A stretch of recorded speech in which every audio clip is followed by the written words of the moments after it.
ก้าวเข้าสู่เดือนที่3ของปี2025แล้วเนาะถือว่าการท่องเที่ยวอยู่ที่นครหลวงบางนี่ก็ยังคึกคืนคือเก่าอยู่นะ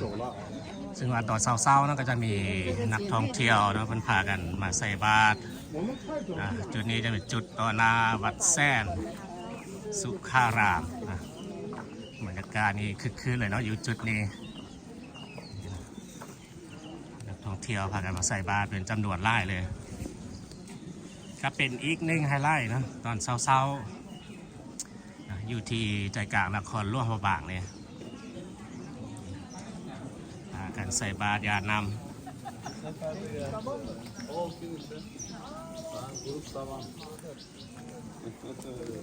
ก็ยังเห็นมี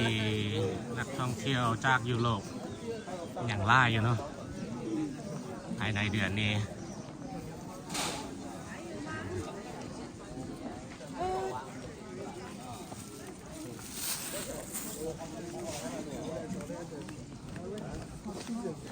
จะเป็นนักท่องเที่ยวจากยุโรปก่อนนะ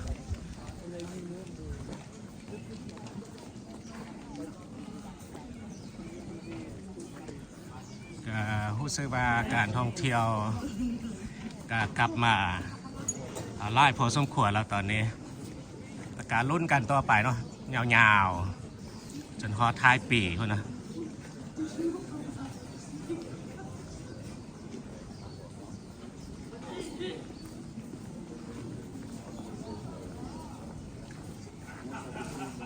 ถึงว่าเดือนหน้านี่ก็จะเป็นเดือนบุญปีใหม่ลาวนะก็จะเป็นอีก1 ปีเนาะได้ยินเพื่อนว่าจะจัดใหญ่ๆเลย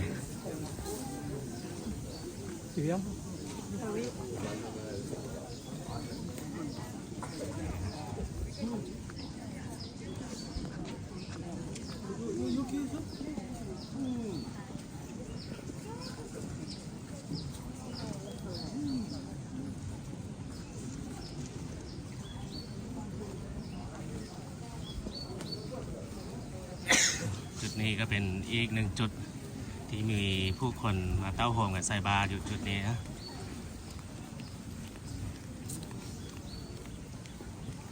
เป็นไล่เลยสุดยอดนะบรรยากาศตอนเช้านะ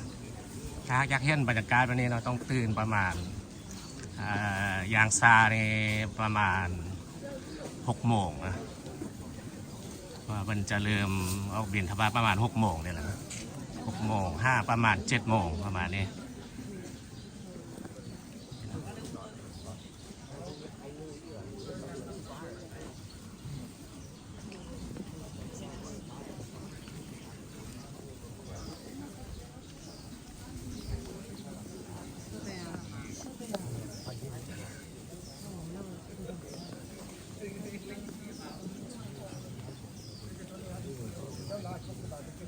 จุดนี้จะเป็น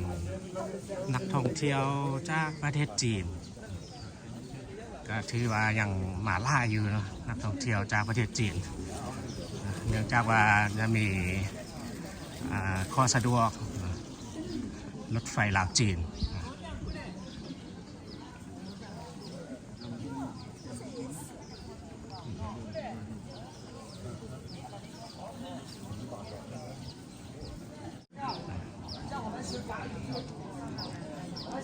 ก็เป็นสัญญาณที่ดีเนาะที่มากระตุ้นการท่องเที่ยวอยู่ที่หลวงพระบางแล้วก็บรรดาแข้งอื่นๆอีกนะทั่วประเทศลาวนี่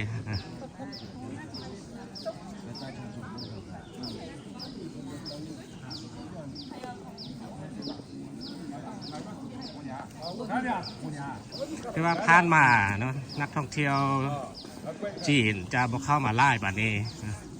ก่อนคนก็จะมีนักท่องเที่ยวจากเพื่อนบ้านเนาะประเทศไทยนะหลังจากที่ว่ามีการเปิดรถไฟลาวจีนเป็นทางการแล้วเต็มระบบการไปมาก็สะดวกสบายนะก็จะดึงดูดนักท่องเที่ยวเนาะมาแต่ประเทศจีนนี่เข้ามาไล่ขึ้นกว่าเก่า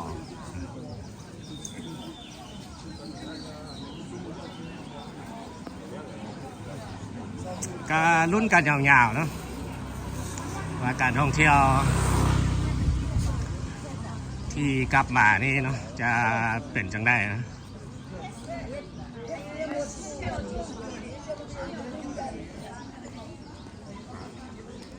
คนเหลือต่อหนาวของ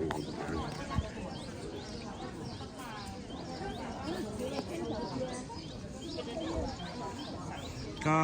ไปเลาะไปเที่ยวอยู่หลายๆเมืองหลายๆแขวงนะ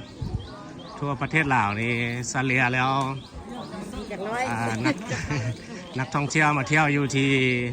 หลวงพระบางนี่จะหลายที่สุด โดยเฉพาะก็จะเป็นนักท่องเที่ยวจากยุโรปเนาะยุโรปแล้วก็จีนแล้วก็เพื่อนบ้านในประเทศไทยแล้วก็ประเทศอื่นๆอีกนะแต่ว่าเฉลี่ยสถิติล่าสุดนี้น่าจะเป็นนักท่องเที่ยวมาแต่จีนเนาะเข้ามาไล่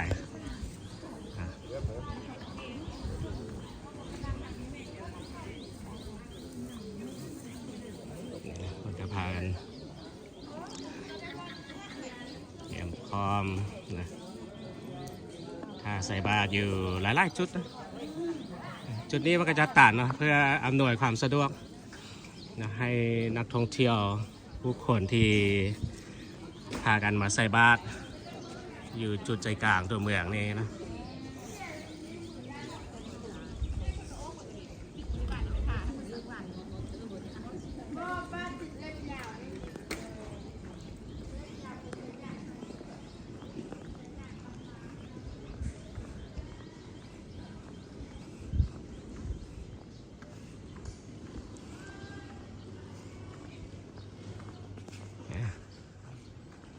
เส้นทางนี้ก็จะเป็นถนนสีสว่างวงศ์จะเป็นถนนเส้นหลักอยู่ใจกลางนครหลวงพระบางนี่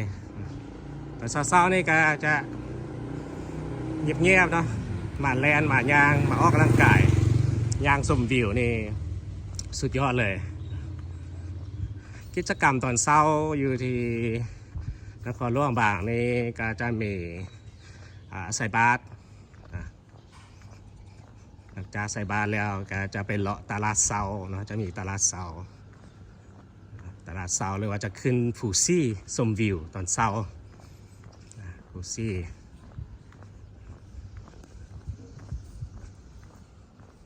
หรือว่าตอนแรงๆนะครับบรรยากาศอยู่แถวนี้นอกจากคึกคืนนะจะมีห้านอาหาร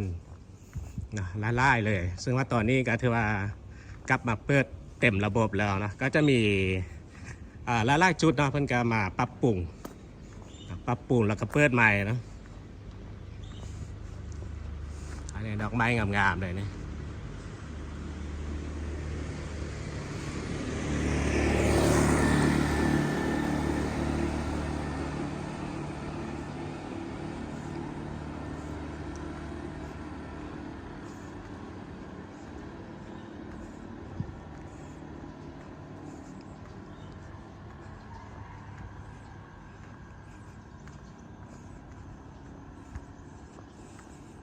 เพิ่นก็ยังอนุรักษ์รักษาไว้นะเขื่อนเก่าดั้งเดิม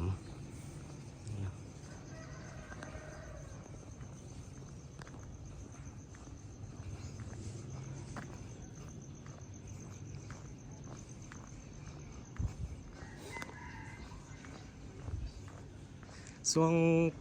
ปีไม้ลาวนะอยู่จุดนี่นะจุดใจกลางนี่เนาะเพื่อจะมาลิ้นน้ำนะมีมาลิ้นน้ำแล้วก็จะมีขบวนแห่ต่างๆเนาะกิจกรรมต่างๆผ่านจุดใจกลางตัวเมืองนี่นะโดยเฉพาะก็จะมีขบวนแห่แห่นางสังฆานนะปีไม้ลาวก็จะเริ่มประมาณวันที่13นะ13/5ประมาณวันที่16ประมาณนี้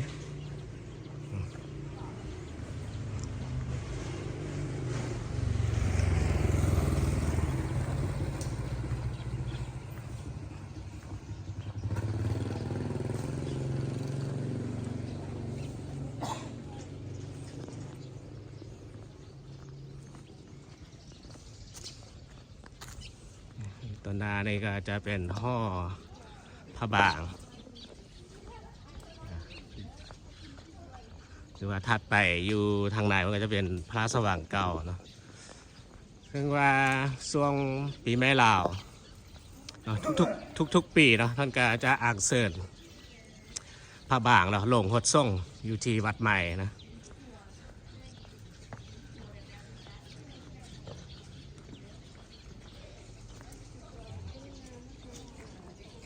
และแถวย่านจุดนี้เนาะไป5 จุดสีแงกทางหน้าคนนะมันก็จะเปิดตลาดกลางคืนนะตลาดกลางคืนนี่เริ่มเปิดประมาณ 5-6 โมงตอนแรกเนาะประมาณ9 โมง 10 โมงประมาณนี้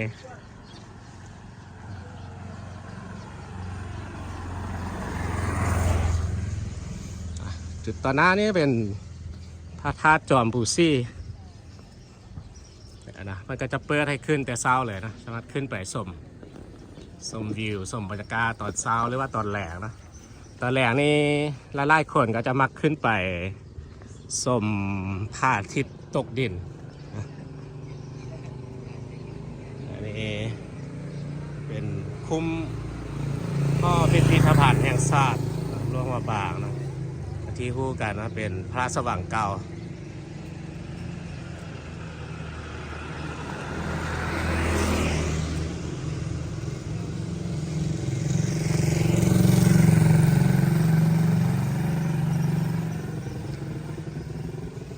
อันนี้ก็จะเป็นวัดนะ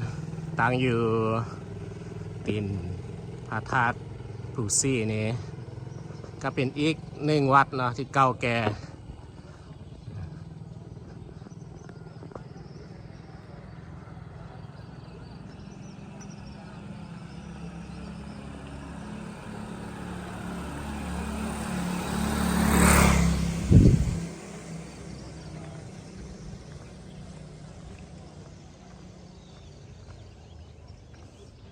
อยู่ตัวหน้านี้จะเป็นโฮงพระลักษณ์พระรามนะเพราะจะมีการแสดงเรื่องพื้นเมืองลาวนะ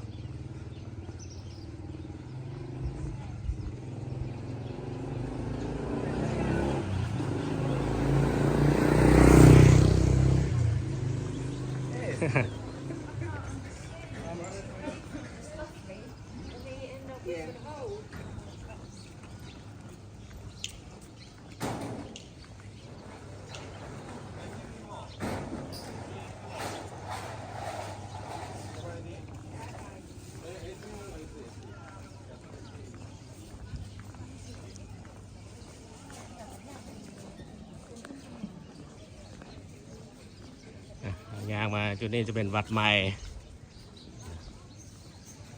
นี่ก็จะเป็นอีก1 ไฮไลท์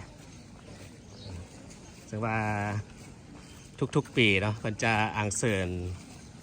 พระบางเนาะมาลงหดส่งอยู่ที่วัดนี้คาดว่าน่าจะประมาณล่างปีใหม่2-3 มือเนี่ยนะก็จะอัญเชิญพระบางลงหดส่ง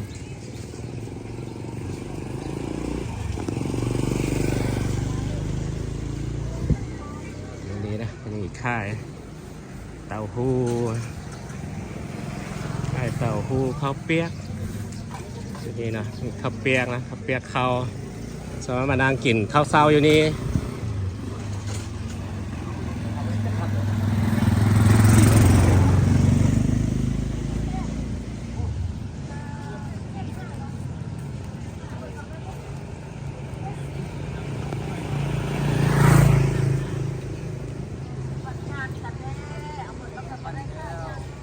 ย่างมาฮอตชุดนี้นะเข้าไปภายในห้องนี่จะเป็นตลาดเซานะคือหู้กันตลาดทาเทเมอยู่นี่มันจะมีค่ายมะกล้วยเนาะแต่แซ่บนะกล้วยไข่บ้าน กล้วยไข่บ้านเขาน้อยนี่ดิน้อยแต่แซ่บนะนี่เท่าได้เลยต้มมันก็คักแหละ15 สาวแต่แซ่บเนาะต้มอ่ะกล้วยอ่ะอย่างนี้นะกล้วยไม้เนาะเป็นดอง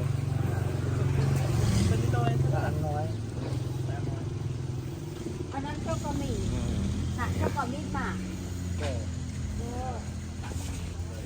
ซึ่งว่าตอนนี้ก็จะมีสาวบ้านเพื่อนก็หากันเอาอาหารกันกินเนาะแบบบ้านๆเนาะเขี่ยมมาวางค่ายอยู่ที่ตลาดเสาร์นี่ 5 เส้นก็จะพกค่ายก็พกคงมี เริ่มเปิดประมาณ6 โมงประมาณนี้เนาะ ดูรถอ่ะ อันนี้มีปิ้งไงเนาะปิ้งหั่งเครื่อง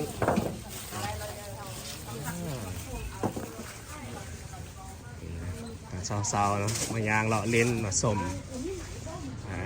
หรือว่าใส่บาตรยาน้ำแล้วก็สามารถมาเลาะ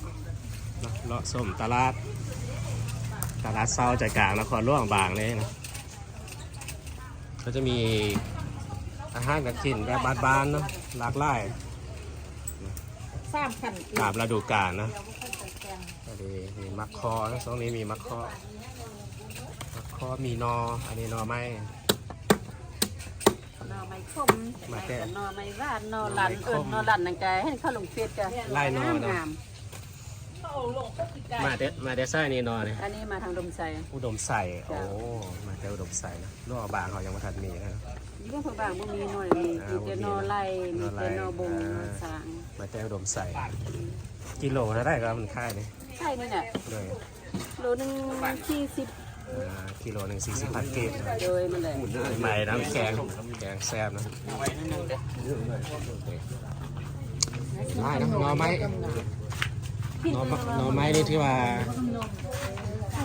น่าจะมีทุกๆฤดูกาลนะจักรน้อยยามฝนนี่ยังมีไร่นะยังมีไร่นอ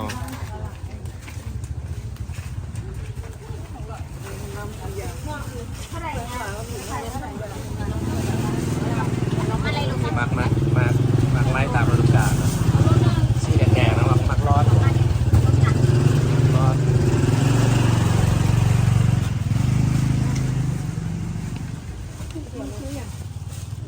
อันนี้นะสวรรค์หน่อไม้นะหน่อไม้แกงนะ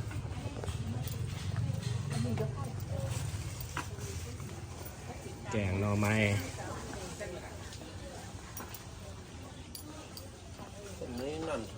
มีดวง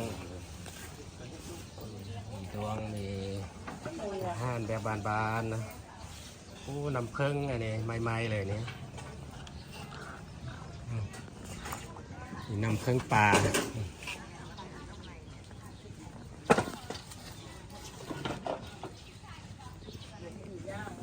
มีมะคอนี่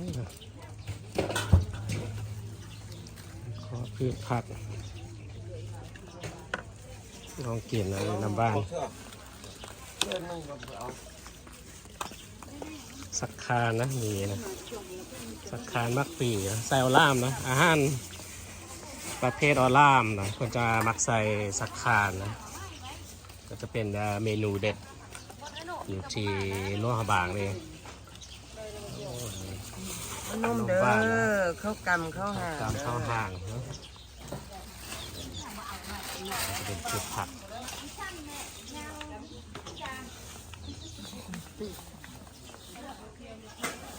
ผักกาดผักสลัดเนาะอันนี้มันด่างนะแต่ถ้าเห็นสาบานเนาะแล้วก็เริ่ม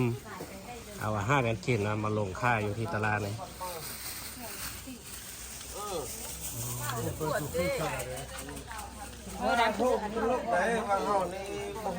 ปีงหันเพิ่ง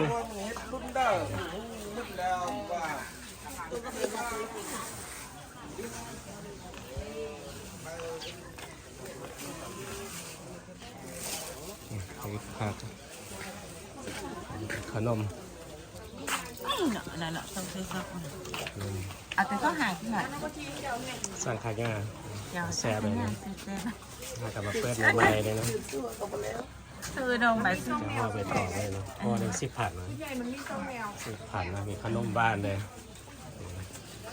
ขนมบ้านนี่ก็เป็นตาแซ่บเลยนะ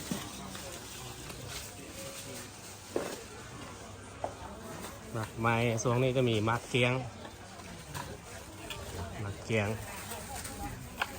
ใหม่ๆเลยก็จะมีมะเกียงสดเลยอันนี่นะน้ำมะเกียงสดนะบีบสดๆอยู่นี่บีบเรียบร้อยแล้วนี่เนาะ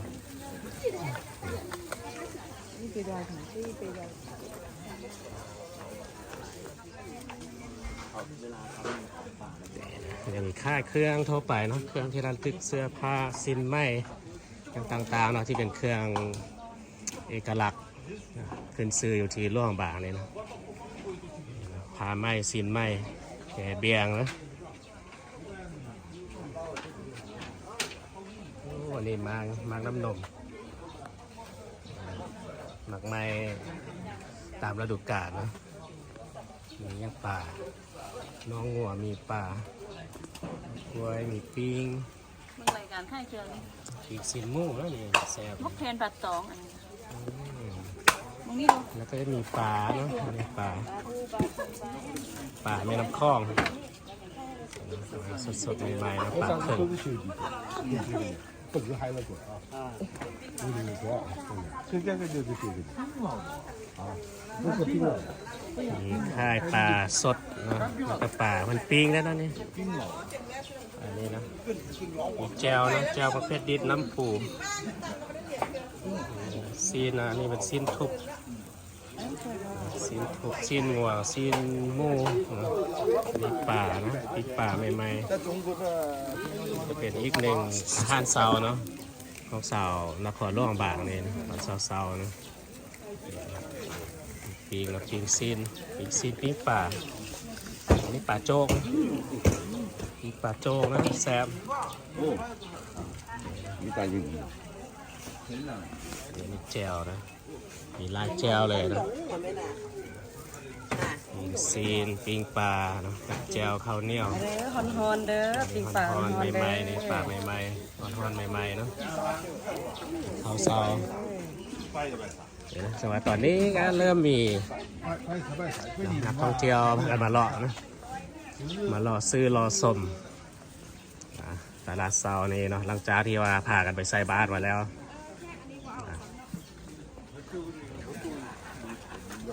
นี่นะมันจะมีค่าเครื่องระลึกละล่ายางนะ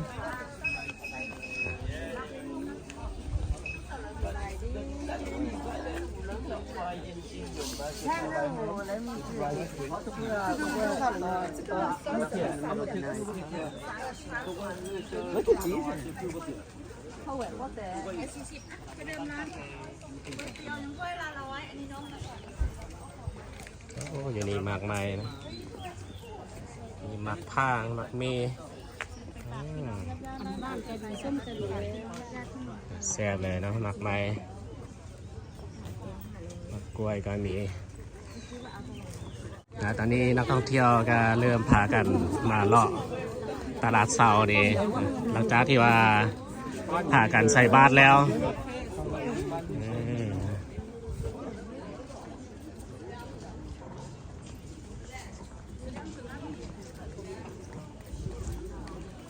นี่จะเป็นนักท่องเที่ยวมาแต่ประเทศจีน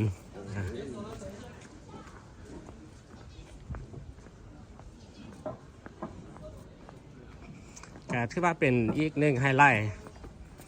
อยู่ที่นครหลวงบางเนี่ยตอนเช้านี่ใส่บาตรแล้วก็พากันมาเลาะตลาดเช้าแล้วก็จะพากันขึ้นบูซี่แล้วก็เที่ยวสมพระสว่างเก่าแล้วก็วัดว่าอารามอื่นๆอีกเนาะอยู่จุดใจกลางนครหลวงพระบางนี่ชื่อว่าตอนสวยๆเพื่อนก็จะพากันไปที่ตาดกวางสีหรือว่าไปทำติ่งแล้วประมาณตอนแรงๆเนาะเพื่อนจะพากันมาขี่เรือชมวิวอยู่แม่น้ำคลองนี้เนาะตอนแรงๆนะขี่เรือชมพระอาทิตย์ตกหรือว่ากินข้าวอยู่ถึงเรือนี่นะอันนี้จะเป็นแม่น้ำคลองเดี๋ยวนะจะมีเรือเนาะเรือหับส่งนักท่องเที่ยวนะผาเที่ยวมีไล่เนาะมีเรือน้อยเรือใหญ่ ลงไปนี่ก็จะเป็นท่าเหือนี่เป็นท่าเหือนะตอนเช้าๆนั่นก็จะมีสาวบ้านนะสาวบ้านจากหมู่บ้านฝั่งนั้นเพื่อนเนาะเป็นเสียงแมนเมืองจอมเพชรนะเพื่อนพากันเอาข้าวเหนียวข้าวนมนะมาให้สำหรับนักท่องเที่ยวที่จะใส่บาตรตอนเช้านะเป็นก็จะมาสนองให้เนาะสำหรับนักท่องเที่ยวมาเที่ยวเนาะอาจจะว่ามีสถานที่หรือว่าเวลานะไปนึ่งข้าวนะนี่นะก็สามารถเอาน้ำเพื่อนนี้ได้นะจะเป็นการส่งเสริมให้ชาวบ้านเนาะมีรายได้นะจากการท่องเที่ยวนี่นะไล่เลยนะชาวบ้านนะจะใช้เหือนี่มาเนาะเป็นเหือจักเหือน้อยๆข้ามจากฝั่งเมืองบ้านเชียงแหมนมาเนาะทุกๆตอนเช้าเลยเนาะมันมาแต่เช้าก็จะพากันมาประมาณ4 โมงแล้วนะนี่นะบรรยากาศอยู่แม่น้ำคลองตอนเช้าเนาะอยู่ที่ใจกลางนครหลวงบางนี่เนาะตอนนี้ก็คือบรรยากาศเนาะตอนเช้าๆนะก็มีกิจกรรมประมาณนี้เนาะบริษัทก็จะข้อหลาคลิปนี้เนาะไว้เพียงแต่เท่านี้ก่อนแล้วก็ข้อเข้าใจเนาะทุกท่านทุกคนเนาะที่เข้ามาเบิ่งมาชมและติดตามมาตลอดแล้วเจอกันในคลิปต่อไปสบายดี